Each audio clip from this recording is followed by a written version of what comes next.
الحمد لله وكفى وسلام على عباده الذين اصطفى أما بعد أعوذ بالله من الشيطان الرجيم بسم الله الرحمن الرحيم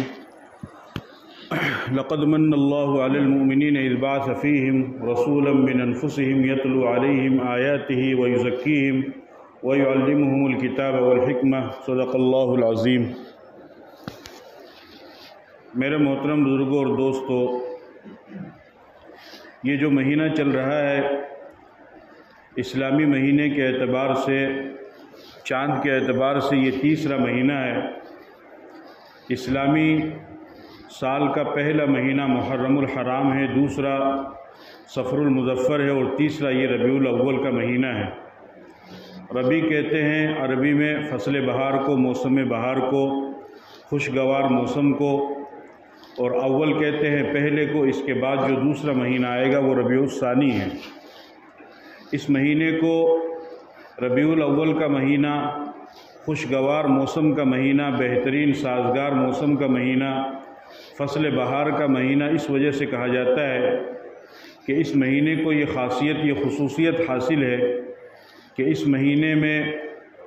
آقائے نامدار سرکار دو عالم تاجدار مدینہ جناب محمد رسول اللہ صلی اللہ علیہ وسلم تشریف لائے۔ ربیع الاول کا یہ مہینہ ولادت نبی کا بھی مہینہ ہے اور وفات نبی کا بھی مہینہ ہے۔ اس مہینے میں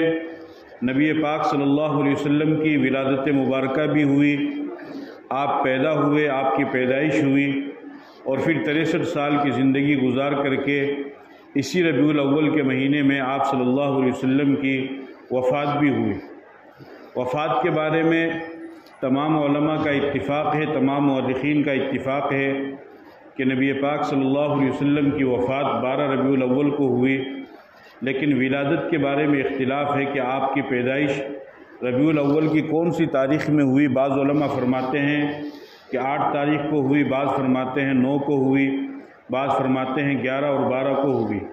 لیکن بہرحال صحیح محقق بات یہ ہے کہ 9 ربیع الاول کو نبی پاک صلی اللہ علیہ وسلم کی ولادت مبارکہ ہوئی اور آپ اس کائنات میں، دنیا میں تشریف لائے۔ تو اسلامی سال کے اس تیسرے مہینہ ربیع الاول کو یہ خصوصیت حاصل ہے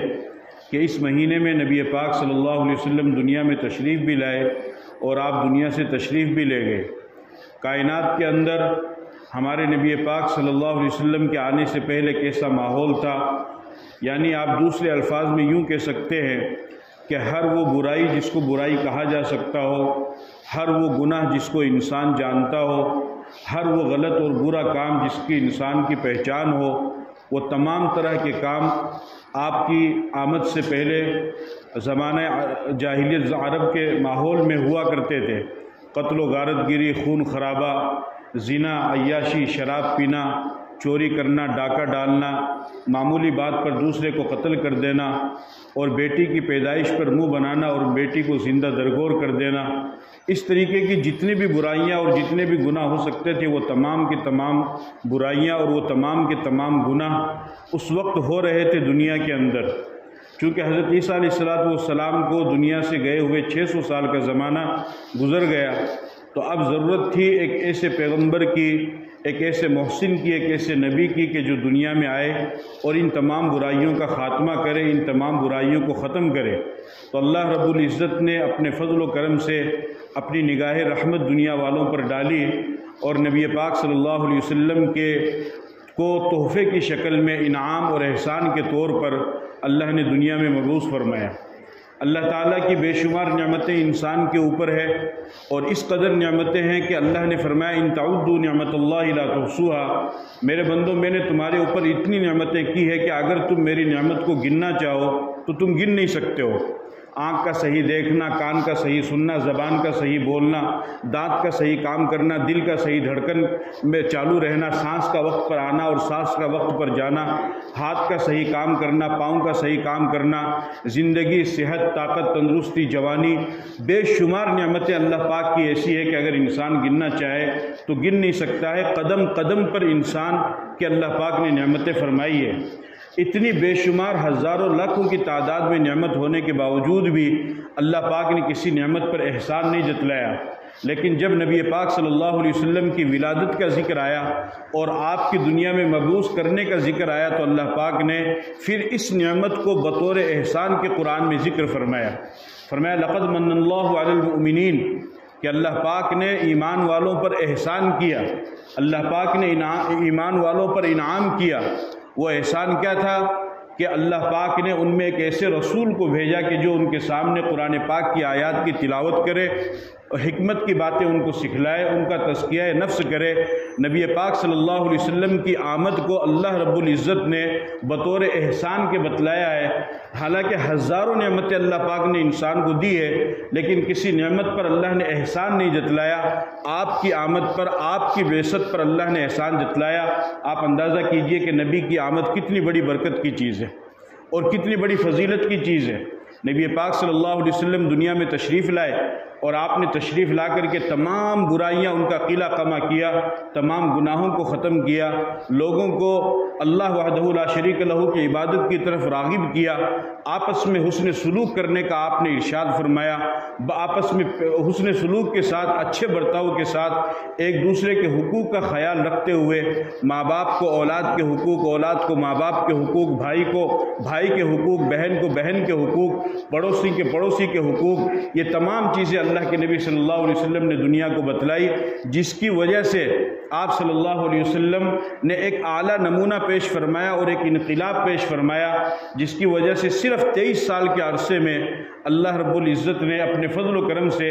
1,44,000 صحابہ کرام کو دائرہ اسلام میں داخل فرمایا۔ آج بہت ہی تیزی کے ساتھ اور زور و شور کے ساتھ یہ نعرہ لگایا جاتا ہے کہ نعوذ باللہ اسلام تلوار کی زور سے پھیلا۔ نبی پاک صلی اللہ علیہ وسلم اور صحابہ، اسلام اور اہل اسلام، ایمان اور اہل ایمان، مومنین اور مسلمانوں کے بارے میں یہ کہا جاتا ہے کہ ان کی جو تعلیمات ہے، ان کے پیغمبر نے جو ان کو سکھایا ہے، وہ ایک دوسرے کو مارنا، ایک دوسرے کو قتل کرنا، دوسرے الفاظ میں یوں کہیے کہ دہشت گردی کو فروغ دینا یا آتنکواد کو فروغ دینا، اس طریقے کی باتیں بتائی جاتی ہے۔ حالانکہ جب آپ اسلام کا مطالعہ کریں گے اور نبی پاک صلی اللہ علیہ وسلم کی تعلیمات کو، آپ کی حیات طیبہ، آپ کی سیرت مبارکہ کو پڑھیں گے تو آپ کو خود معلوم ہوگا کہ آپ صلی اللہ علیہ وسلم سے زیادہ رحیم، کریم، آپ سے زیادہ معاف کرنے والا، آپ سے زیادہ بخشنے والا، آپ سے زیادہ حسن سلوک کرنے والا، آپ سے زیادہ بھلائی کرنے والا، آپ سے زیادہ انسانیت کے ساتھ حسن سلوک کا معاملہ کرنے والا تو کائنات میں کوئی ہے ہی نہیں۔ میں چند واقعات آپ کے سامنے پیش کروں گا، آپ اس کو غور سے سنیے، توجہ سے سنیے، تاکہ جب کسی ایسا انسان جو مخالف اسلام ہو آپ اس کے ساتھ بات کریں تو آپ کو بات کرنے میں آسانی ہو، اور ان واقعات کو آپ ان کو بتائیے، اپنے یار دوستوں کو بتلائیے، ابنائے وطن کو بتلائیے، جن کو اسلام کی تعلیمات کا، ہمارے نبی کی سیرت کا اور زندگی کا پتہ نہیں، ان کو بتلائیے کہ اصل حقیقت یہ ہے۔ نبی پاک صلی اللہ علیہ وسلم سے پوچھا گیا کہ اے اللہ کے رسول، آپ کے اوپر سب سے زیادہ مشکل دن کون سا آیا؟ آپ صلی اللہ علیہ وسلم نے فرمایا کہ میرے اوپر سب سے زیادہ مشکل دن وہ آیا کہ جب میں مکہ والوں سے مایوس ہو کر کے میں طائف گیا، اور مجھے یہ امید تھی کہ یہ لوگ شاید میری بات کو سن لیں گے اور میں جس دعوت کو لے کر کے آیا ہوں اس دعوت اسلام کو قبول کریں گے، توحید کی دعوت کو قبول کریں گے۔ یہ سوچ کر کے آپ نے مکہ سے ہجرت کی اور آپ طائف تشریف لے گئے، لیکن طائف تشریف لے جانے کے بعد ان طائف والوں نے آپ کے ساتھ جو معاملہ فرمایا وہ کسی سے ڈھکا چھپا نہیں ہے۔ آپ کے پیچھے، اس بجائے اس کے کہ وہ آپ کی دعوت کو قبول کرتے اور آپ کی بات کو مانتے، انہوں نے آپ کو وہاں سے بھگایا، آپ کے پیچھے کتے لگائے اور آپ کے اوپر تھوکا، آپ کے پیچھے تالیاں بجائی، تالیاں پیٹی، آپ کو تانے دیے، اور جو ظلم و ستم وہ کرتے تھے وہ تمام ظلم و ستم انہوں نے کیا، اور اس قدر ہمارے نبی کو تکلیف پہنچائی، اس قدر پتھر مارے گئے، اس قدر پتھر مارے گئے کہ حدیث میں آتا ہے کہ آپ صلی اللہ علیہ وسلم کے جوتے مبارک وہ خون سے رنگین ہو گئے، خون سے بھر گئے، اتنا ظلم کیا گیا۔ اب آپ اندازہ لگائیے کہ اتنا ظلم کرنے کے بعد کیا کوئی برداشت کر سکتا ہے؟ اور اس قدر ظلم ہوا کہ اللہ کو بھی رحم آ گیا۔ اللہ کو رحم آنے کے بعد اللہ پاک نے حضرت جبرائیل کو بھیجا اور آپ علیہ الصلوۃ نے دعا فرمائی، اللہم انت ربی اللہم انی اشکو الیک ضعف قوتی وقلت حیلتی وہوانی علی الناس۔ انت رب المستضعفین وانت ربی الی بعید یتجہمونی ام الی قریب ملکتہ امری ان لم یکن بک علی غضب فلا ابالی، کہ اللہ میں اپنی کمزوری کا تجھ سے ہی شکایت کرتا ہوں، میں اپنے ضعف کا تجھ سے ہی شکوہ کرتا ہوں، تو نے مجھے کن لوگوں کے حوالے کر دیا جو نہ میری بات کو سنتے ہیں نہ میری بات کو مانتے ہیں، اور الٹا وہ مجھے ہی مار رہے ہیں، مجھے ہی گالی دے رہے ہیں، میرے پیچھے انہوں نے کتوں کو لگا دیا ہے، اس قدر ظلم میرے ساتھ میں کیا جا رہا ہے۔ اے اللہ تو جانتا ہے کہ میں توحید کی دعوت دینے ان کو آیا ہوں، کلمے کی دعوت دینے ان کو آیا ہوں، صراط مستقیم ان کو دکھانے کے لیے آیا ہوں، جنت کا راستہ ان کو بتانے کے لیے آیا ہوں، لیکن اے اللہ یہ تو میرے ساتھ یہ ظلم کر رہے ہیں، لیکن اے اللہ اتنا سب کچھ ہونے کے باوجود بھی اگر تم مجھ سے ناراض نہیں ہے تو مجھے کوئی فرق نہیں پڑے گا، میں اس سے بھی زیادہ ظلم کو سہنے کو تیار ہوں۔ آپ اندازہ لگائیے ان الفاظ میں کیا کڑھن تھی اللہ کے نبی کے دل میں، کیا جذبہ تھا، کیا درد تھا، کیا سوچ تھا، کیا لگن تھی، کس کڑھن سے اللہ کے نبی نے اللہ کے سامنے دعائیں کی، یہاں تک کہ اللہ کو بھی رحم آیا اور اللہ نے جبرائیل کو بھیجا، اور جبرائیل نے آ کر کے کہا کہ یا رسول اللہ ان طائف والوں نے آپ کے ساتھ جو کچھ بھی کیا ہے وہ اللہ نے دیکھا ہے اور اللہ نے مجھے حکم دیا ہے، اور یہ پہاڑ کا فرشتہ میرے ساتھ میں آیا ہوا ہے۔ آپ صلی اللہ علیہ وسلم فرماتے ہیں نادانی ملک الجبال، مجھے پہاڑ کے فرشتے نے آواز دی، وسلم علیہ، اور مجھے سلام کیا، وقال یا محمد ان اللہ عز وجل قد سمع قول قومک لک، اور پہاڑ کے فرشتے نے مجھ سے کہا کہ اے محمد آپ کے ساتھ ان طائف والوں نے جو کچھ بھی کیا ہے اللہ نے تمام چیزوں کو دیکھا ہے، سنا ہے، اللہ کو رحم آیا ہے، میں ان پہاڑوں کا فرشتہ ہوں اور اللہ نے مجھے یہ حکم دیا ہے، فما شئت ان شئت ان اطبق علیہم الاخشبین، کہ اے اللہ کے نبی اگر آپ اجازت دے تو میں ان دونوں پہاڑوں کو ملا کر کے ان طائف والوں کو ختم کر دوں، نیست و نابود کر دوں، نسلوں تک ان کا نام و نشان مٹ جائے گا۔ ایسا انسان جس کے اوپر ظلم کیا گیا ہو، کتے اس کے پیچھے چھوڑے گئے ہوں، اس کے اوپر تھوکا گیا ہو، طعنہ کیا گیا ہو اور مار مار کر کے اس کو خون سے رنگین کر دیا گیا ہو، آپ اندازہ لگائیے کیا کوئی بخشنے کے لیے تیار ہے؟ لیکن قربان جائیے اپنے نبی کے اوپر، آپ نے کیا فرمایا؟ آپ نے فرمایا بل ارجو ان یخرج اللہ من اصلابہم من یعبد اللہ وحدہ ولا یشرک بہ شیئا، نہیں میں انتقام نہیں لینا چاہتا، میں بد دعا نہیں کرنا چاہتا، یہ میری بات کو نہیں مان رہے، لیکن مجھے امید ہے ان کی نسل میں کوئی بندہ ایسا آئے گا جو میری بات کو مانے گا اور ان تمام معبودان باطلہ کو چھوڑ کر، بت پرستی کو چھوڑ کر ایک اللہ وحدہ لا شریک لہ کی عبادت کرے گا۔ آپ اندازہ لگائیے کیا اس سے زیادہ کریم اور رحیم، اس سے زیادہ معاف کرنے والا کائنات میں کوئی مل سکتا ہے؟ نہیں مل سکتا، کوئی مثال ہی نہیں دے سکتا ہے جس کے اوپر اتنا ظلم ہوا، اتنا آپ برداشت کرنے والے، اتنا آپ برداشت کرنے والے۔ غزوہ احد کا موقع ہے، غزوہ احد چل رہی ہے، دشمن نے پتھر مارا، آپ صلی اللہ علیہ وسلم کے دندان مبارک شہید ہو گئے، اور پھر اور دوسرے دشمن نے وار کیا تو خول وہ آپ کے رخسار مبارک اندر گھس گئے، پھر ایک دشمن نے وار کیا تو آپ پیچھے گڑھا تھا، اس گڑھے میں گر گئے، جب آپ گرے تو آپ بے ہوش ہو گئے، صحابہ نے آپ کو اٹھایا، اپنے کندھے پر لیا، سہارا دیا، سائیڈ میں لے جا کر کے بٹھایا، جب آپ کو ہوش آیا تو صحابہ نے فرمایا کہ یا رسول اللہ اب تو ان بدبختوں کے لیے بد دعا کر دیجئے کہ جو نبی کے ساتھ میں اتنا بڑا ظلم کرتے ہیں۔ آپ نے فرمایا کیف یفلح قوم شجوا نبیہم وکسروا رباعیتہ وہو یدعوہم الی اللہ عز وجل، کہ وہ قوم کیسے کامیاب ہو سکتی ہے جو اپنے نبی کو گالی دیتی ہے، اپنے نبی کے دانت کو شہید کر دیتی ہے، حالانکہ اس نبی کا کوئی جرم نہیں ہے، صرف وہ اتنا کہتا ہے کہ ان پتھروں کو چھوڑ کر ایک اللہ کی عبادت کرو۔ وقت کا نبی ہے اور نبیوں کا سردار ہے اور ساری کائنات کا سردار ہے، اور جس کی وجہ سے اس دنیا کو سجایا گیا اور بسایا گیا، میں اور آپ یہاں پر موجود ہیں، زندہ ہے، اور یہ چاند نکل رہا ہے، چاند کی چاندنی، سورج کی گرمائش اور زمین کا فرش اور آسمان کی بلندی اور تاروں کی تلملاہٹ اور دریاؤں کی روانی، جو کچھ بھی کائنات میں ہو رہا ہے وہ میرے نبی کے صدقے میں ہو رہا ہے۔ آپ نے فرمایا جب ان کو کہا گیا، لوگوں نے کہا کہ آپ ان کے لیے بد دعا کر دیجئے، تو آپ صلی اللہ علیہ وسلم نے فرمایا کہ نہیں میں ان کے لیے بد دعا نہیں کر سکتا۔ آپ نے فرمایا رب اغفر لقومی فإنہم لا یعلمون، اے میرے رب تو ان کو معاف کر دے، یہ مجھے جانتے نہیں۔ اتنا ظلم کرنے والے، پھر آپ کہہ رہے ہیں کہ ان کو معاف کر دیجئے، آپ بتائیے کیا کوئی برداشت کر سکتا ہے؟ اس سے زیادہ رحیمی اور کریم کا معاملہ کون کر سکتا ہے؟ اس سے اور آگے بڑھیے، اس سے اور آگے بڑھیے۔ فتح مکہ ہوا سن 8 ہجری میں، فتح مکہ ہونے کے بعد آپ صلی اللہ علیہ وسلم کعبہ پر تشریف لائے، آپ نے نماز پڑھی اور کعبے کی چوکھٹ پر آپ ہاتھ لگا کر کے کھڑے ہو گئے۔ اب آپ کی آنکھوں کے سامنے وہ تمام لوگ تھے جنہوں نے ظلم کیا، 13 سال تک مسلسل آپ پر ظلم کیا گیا، آپ کو ستایا گیا، آپ کھل کر کے نماز نہیں پڑھ سکتے تھے، آپ کی گردن میں اوجری ڈالی گئی، اتنا ظلم آپ کے ساتھ کیا، اور جو کچھ آپ ان کو سزا دے سکتے تھے آپ دینے کے بالکل حقدار بھی تھے، آپ کو اختیار بھی تھا، اس لیے کہ حکومت آپ کی آ چکی تھی۔ لیکن آپ صلی اللہ علیہ وسلم نے ان تمام سے پوچھا، یا معاشر قریش ما ترون انی فاعل بکم، کہ اے قریش کے لوگوں بتاؤ میں تمہارے ساتھ آج کیا کروں گا؟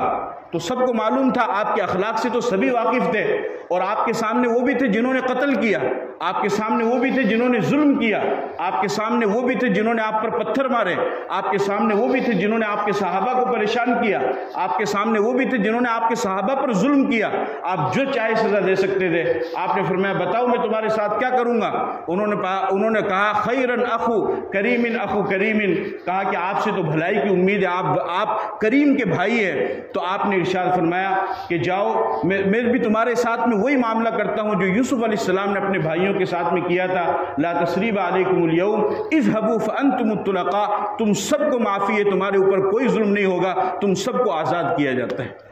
13 سال تک مسلسل تکلیف دینے والے اور 13 سال تک مسلسل ظلم کرنے والے اللہ کے نبی نے ایک لمحے میں ان کو معاف کر دیا۔ اس سے زیادہ رحیم اور کریم کون ہو سکتا ہے؟ یہ تعلیم ہے۔ پھر غزوہ ذات الرقاع کے موقع پر آپ تشریف لائے، جنگ ہوئی، پھر صحابہ سفر کر رہے تھے، دوپہر کا وقت تھا، خیمے گاڑ کر صحابہ نے سفر کیا، آپ بھی ایک درخت کے نیچے لیٹ گئے اور آپ نے اپنی تلوار مبارک وہاں پر لٹکا دی ایک درخت پر۔ ایک دشمن جو گھات میں لگا ہوا تھا، اس نے دیکھا کہ محمد صاحب تو اب سو گئے ہیں، آیا، اس نے وہ تلوار نکالی اور یوں تلوار سوتی، اخترت سیفی وانا نائم فاستيقظت وفي يده سلطن، آپ نے فرمایا کہ میں سویا ہوا تھا، اتنے میں وہ دشمن میرے سامنے آیا اور اس نے یوں تلوار نکالی، اور پھر تلوار نکال کر کے اس نے کہا من يمنعك مني، کہ محمد یہ بتاؤ آپ کو مجھ سے کون بچائے گا؟ آپ نے فرمایا اللہ، 3 مرتبہ آپ نے فرمایا کہ مجھے اللہ بچائے گا۔ آپ نے اللہ کہا، اس کا اس دشمن پر اتنا روب پڑا کہ اس کے ہاتھ سے تلوار چھوٹ گئی۔ آپ نے وہ تلوار اٹھائی اور آپ نے فرمایا کہ اب تو بتا تیرے کو مجھ سے کون بچائے گا؟ تو وہ تو اللہ کو جانتا نہیں تھا، اللہ کو مانتا نہیں تھا۔ انہوں نے کہا کہ محمد صاحب میں تو آپ کے رحم و کرم پر ہوں۔ آپ نے فرمایا جاؤ میں تمہیں معاف کرتا ہوں۔ جانی دشمن سامنے کھڑا ہے، تلوار نکال لی ہے، کسی نے خبر نہیں دی ہے کہ آپ کو مارنا چاہتا ہے، دشمن سامنے کھڑا ہے، تلوار نکال لی ہے، مارنے کا ارادہ ہے، آپ نے دیکھ لیا ہے، لیکن آپ کی آنکھ کھل گئی تو آپ بچ گئے، اللہ نے آپ کو بچا لیا، اس کے باوجود بھی آپ نے معاف فرما دیا۔ اس کا کتنا بڑا فائدہ ہوا کہ وہی دشمن جو جان لینے کے لیے آیا تھا ایمان دے کر کے گیا، اس نے اسلام قبول کیا۔ یہ آپ کے اخلاق تھے۔ پھر ایک موقع پر غزوہ خیبر کے موقع پر آپ صلی اللہ علیہ وسلم کی ایک یہودی عورت، اس نے دعوت کی تو اس نے کھانا دیا، اس کھانے میں زہر ملا دیا، اس میں زہر ملا دیا، تو صحابی جو آپ کے ساتھ میں کھانا کھا رہے تھے انہوں نے جیسے لقمہ لیا، ان کا لقمہ پیٹ میں گیا، وہ وہیں پر ختم ہو گئے، وہیں پر ان کی وفات ہو گئی۔ لیکن آپ نے جیسے ہی تھوڑا سا لقمہ لیا، حضرت جبرائیل نے وحی کے ذریعے سے بتایا کہ یا رسول اللہ اس کھانے میں زہر ملا ہوا، یہ آپ کو نہیں کھانا ہے۔ آپ نے فوراً چھوڑ دیا۔ چھوڑنے کے بعد میں پھر آپ نے، اس صحابی کا انتقال ہو گیا، آپ نے اس عورت سے پوچھا یہودیہ سے کہ یہ تم نے کیا؟ کہا صاحب میں نے تو کیا تھا۔ کہا کیوں کیا؟ کہا میں نے اس وجہ سے کیا تھا کہ اگر آپ سچے نبی ہیں تو پھر فرشتہ آ کر کے آپ کو بتلا دے گا، اور اگر آپ جھوٹے نبی ہیں تو پھر آپ بھی چلے جائیں گے اور ہم بھی اپنے معبود جو مذہب پر چل رہے تھے ان مذہب پر ہم چلتے رہیں گے۔ میں اس کی تفتیش کے لیے میں نے یہ کام کیا ہے، لیکن اللہ نے آپ کو فرشتے کے ذریعے سے بتا دیا ہے۔ اب آپ یہاں پر اندازہ لگائیے کہ جانی دشمن خود اقرار کر رہی ہے مجرمہ کہ ہاں میں نے زہر ملایا ہے آپ کو مارنے کے لیے، اور اس کے زہر ملانے سے آپ کے ایک ساتھی کا، صحابی کا انتقال بھی ہو گیا، یہ نہیں کہ بچ گیا، انتقال بھی ہو گیا، اور اس زہر کا اتنا اثر ہوا کہ موت کے وقت آپ خود اپنی وفات کے وقت فرما رہے تھے کہ اس یہودیہ عورت نے مجھے جو زہر دیا مجھے اس کا زہر کا اثر محسوس ہو رہا ہے۔ اسی وجہ سے علماء فرماتے ہیں، بعض علماء، کہ آپ کی شہادت کی وفات ہوئی اس لیے کہ زہر دینے سے اس کا اثر پڑ رہا تھا۔ آپ اندازہ کیجئے آپ کو کتنی تکلیف ہوئی ہوگی، اس زہر کے دینے سے وفات تک اس کا اثر محسوس ہو رہا ہے، لیکن اس کے باوجود بھی آپ نے اس کو چھوڑ دیا، آپ نے کچھ بھی نہیں کہا۔ پھر بیہقی کی ایک روایت میں ہے کہ اس عورت نے اس پوری بھری مجلس میں کہا کہ میں اللہ اور اس کے رسول پر ایمان لاتی ہوں، اور وہ مسلمان بن گئی۔ اس طرح جانی دشمن کو دیکھ کر کے آپ بتاؤ بھلا کوئی معاف کر سکتا ہے؟ ہمیں ضرورت ہے کہ ہم نبی کے ان اخلاق کو لوگوں کے سامنے لائیں، لوگوں کو بتلائیں، ابنائے وطن کو بتلائیں، اپنے ساتھیوں کو بتلائیں کہ ہمارے نبی اس طریقے سے کیا کرتے تھے اور آپ نے اس طریقے سے لوگوں کو معاف فرمایا۔ آپ نے برداشت کیا. یہودی نے آپ سے قرضہ لیا اور وقت سے پہلے مانگنے کے لیے آ گیا اور خوب برا بھلا الٹا سیدھا کہنے لگا, خوب برا بھلا الٹا سیدھا کہنے لگا. حضرت عمر رضی اللہ تعالیٰ عنہ تو غصے والے تھے, ان کو غصہ آیا, وہ اس کو جواب دینا چاہ رہے تھے. آپ نے فرمایا ان لصاحب المقال حقا, اس نے کچھ قرضہ دیا ہے, اس کو بولنے کا حق ہے. حضرت عمر نے فرمایا یا رسول اللہ وقت بھی تو نہیں ہوا نا, وقت ہونے کے بعد یہ مانگتا تو جائز بات تھی, یہ تو پہلے مانگنے کے لیے آ گیا. آپ نے فرما دیا کوئی بات نہیں, اس کو چھوڑ دو, اور جتنا آپ نے سامان لیا تھا اس سے 60 کلو 60 کلو زیادہ آپ نے حضرت عمر سے فرمایا کہ ان کو دو. جب آپ نے اس کے ساتھ یہ نرمی کا معاملہ کیا تو وہ یہودی خود مسلمان ہو گیا اور اس نے کہا کہ میں نے پیغمبر کے بارے میں یہ بات پڑھی تھی کہ ان کے اندر 2 چیزیں پائی جائیں گی, ایک تو ان میں نرمی زیادہ ہوگی, اگر کوئی ان کے ساتھ سختی کرے گا تب بھی وہ ان کے ساتھ میں نرمی کریں گے, دوسرا ان کا حلم, ان کی بردباری اور ان کی ٹھنڈک وہ ان کے غصے سے بھی زیادہ ہوگی. یہ دونوں علامت میں نے آپ کے اندر پالی ہے. اس کا مطلب یہ ہے کہ آپ نبی برحق ہیں, یہ کہا اور کلمہ پڑھ کر کے مسلمان ہو گئے. تو یہ چند واقعات جو میں نے آپ کے سامنے ذکر کیے ہیں میرے عزیزو, ہمیں ان واقعات کو سمجھنے کی ضرورت ہے اور ان واقعات کو لوگوں کو, دنیا کو بتانے کی ضرورت ہے. جب آپ یہ واقعات لوگوں کو بتائیں گے تو انہیں معلوم ہوگا کہ ہاں ہمارے نبی کی یہ تعلیمات ہے, محمد صاحب کی یہ تعلیمات, اور نہیں بتائیں گے تو پھر کسی کو معلوم نہیں ہوگا, تو جس کے ذہن میں جو بات ہے وہ اسی طریقے سے چلتا رہے گا. اللہ پاک نے نبی پاک صلی اللہ علیہ وسلم کے مقام کو اور آپ کی شان کو بلند فرمایا, اور اس قدر بلند فرمایا کہ کائنات میں اس سے زیادہ بڑا مقام اور شان تو کسی کی ہے ہی نہیں, کسی کی اللہ نے نہیں رکھی, کسی کی نہیں. اس کی آپ ایک مثال سمجھیے کہ جب اذان ہوتی ہے تو مؤذن اشہد ان لا الہ الا اللہ کے ساتھ اشہد ان محمد رسول اللہ کہتا ہے کہ میں گواہی دیتا ہوں اللہ کے سوا کوئی معبود نہیں, فوراً کہتا ہے میں گواہی دیتا ہوں کہ محمد اللہ کے رسول ہے. اگر مؤذن اشہد ان محمد رسول اللہ نہ کہے تو آپ کسی مفتی صاحب سے فتویٰ پوچھیے, اس کی اذان نہیں ہوگی, اس کو دوبارہ اذان دینا پڑے گا. اذان 24 گھنٹے پوری دنیا کے اندر چلتی ہے. اگر کوئی آپ سے سوال کرے کہ ایسی آواز کے بارے میں بتلاؤ جو پوری دنیا میں 24 گھنٹے میں چلتی ہو, تو آپ آنکھ بند کر کے بتا سکتے ہیں کہ وہ اذان کی آواز ہے. مشرقی دنیا میں جو ملک ہے اس کا نام ہے فیجی, وہاں سے اذان شروع ہوتی ہے. اس کے بعد آسٹریلیا آتا ہے, آسٹریلیا لمبا ملک ہے تو وہاں پر تقریباً 1-1.5 گھنٹہ اذان چلتی ہے. اس کے بعد پھر سمندری جزیرے آتے ہیں, ان سمندری جزیروں میں بھی مسلمان بستے ہیں, وہاں پر بھی اذان ہوتی ہے. اس کے بعد میں ایک ملک آتا ہے اس کا نام ہے برونائی, وہاں پر اذان ہوتی ہے. اس کے بعد میں پھر ملیشیا, انڈونیشیا, سنگاپور, پھر برما, پھر بنگلہ دیش, پھر ہندوستان, پھر پاکستان, پھر دبئی, اس کے بعد میں سعودیہ. جب سعودیہ میں عشاء کی اذان ہوتی ہے اس وقت فیجی میں دوبارہ فجر کی اذان ہوتی ہے. اس طریقے سے اللہ پورے 24 گھنٹے میں اپنے نام کے ساتھ اپنے نبی کا نام بھی چلاتا ہے. کہو سبحان اللہ. اپنے نبی کا نام پورے 24 گھنٹے میں یہ نام چلتا رہتا ہے. یہ اللہ نے اپنے نبی کے مقام کو بلند کیا ہے. اور آپ علیہ الصلوۃ والسلام سے لے کر حضرت آدم علیہ السلام تک جتنے بھی واسطے ہیں ان تمام واسطوں کو بھی اللہ نے محفوظ رکھا ہے. میں اگر آپ سے کہوں آپ اپنے دادا کا نام بتاؤ, 1 کا 2 کا 3 کا 4 کا, پر دادا, لکڑ دادا, سکڑ دادا, چکر دادا, وہاں تک بتائیں گے. اس کے بعد میں پھر آپ کو بھی یاد نہیں رہے گا, معلوم نہیں کون تھے کون نہیں تھے. لیکن اللہ نے اپنے نبی سے لے کر کائنات کے پہلے انسان اور پہلے پیغمبر آدم علیہ السلام تک جتنے بھی نام ہیں ان تمام نام کو اللہ نے محفوظ رکھا. محمد بن عبداللہ بن عبد المطلب بن ہاشم بن عبد مناف بن قصی بن کلاب بن مرہ بن کعب بن لوئی بن غالب بن فہر بن مالک بن نضر بن کنانہ بن خزیمہ بن مدرکہ بن الیاس بن مزر بن نزار بن معد بن عدنان بن عود بن حمیسہ بن سلامان بن عوس بن بوس بن قموال بن ابی بن عوام بن ناشد بن حزا بن بلداس بن یدلاف بن طابق بن جاحش بن ناحش بن ماخی بن عیزی بن عبقر بن عبید بن الدوا بن حمدان بن سمبر بن یثرب بن یحزن بن ینحن بن العوا بن عیزی بن ذیشان بن عیسر بن اقناد بن ایہام بن مقصر بن ناحش بن زار بن سمی بن مزی بن عوض بن عرام بن قیدار بن اسماعیل بن ابراہیم بن آزر بن ناحور بن سرو بن رعو بن فالق بن عابر بن شالق بن ارفخشاد بن سام بن لوح بن لامک بن متوشالق بن ارفشاد بن لوح بن لامک بن متوشالق بن اخنوخ بن یرید بن ملحل بن قینان بن آنوش بن شیس اور بن آدم علیہ السلام. یہ ہمارے نبی سے لے کر آدم علیہ السلام تک کتنے واسطے ہیں؟ 80 واسطے. ان تمام واسطوں کو اللہ نے محفوظ رکھا ہے. میرے کو آپ کو دادا کا نام پتہ نہیں ہے، 4 پیڑھی تک بتا سکتے ہیں، کوئی 5 تک، کوئی 6 تک، 7 تک، اس سے آگے، لیکن اللہ نے اپنے نبی سے لے کر آدم علیہ السلام تک جتنے بھی، ان تمام کو اللہ نے محفوظ رکھا۔ اسی وجہ سے اس کائنات میں جب ہمارے نبی تشریف لائے تو حروف تہجی کے جو الفاظ ہیں الف سے لے کر یا تک، ان تمام الفاظ سے جتنے معانی بنتے ہیں ان تمام الفاظ نے آ کر کے بیان کیا۔ الف سے لے کر یا تک 29 حروف ہیں، حروف تہجی جو قاعدے میں پڑھائے جاتے ہیں۔ جب میرے نبی دنیا میں تشریف لائے، الف نے کہا احمد آیا، با نے کہا بشیر آیا، تا نے کہا تنویر آیا، سا نے کہا ثاقب آیا، جیم نے کہا جمیل آیا، حا نے کہا حاکم آیا، خا نے کہا خاتم المرسلین آیا، دال نے کہا داعی آیا، زال نے کہا زکی آیا، را نے کہا رحمت للعالمین آیا، زا نے کہا زائر بیت اللہ آیا، سین نے کہا سعید آیا، شین نے کہا شافی محشر آیا، صاد نے کہا صفی آیا، زاد نے کہا ضیاء آیا، تا نے کہا طاہر آیا، زا نے کہا ظاہر آیا، عین نے کہا عابد آیا،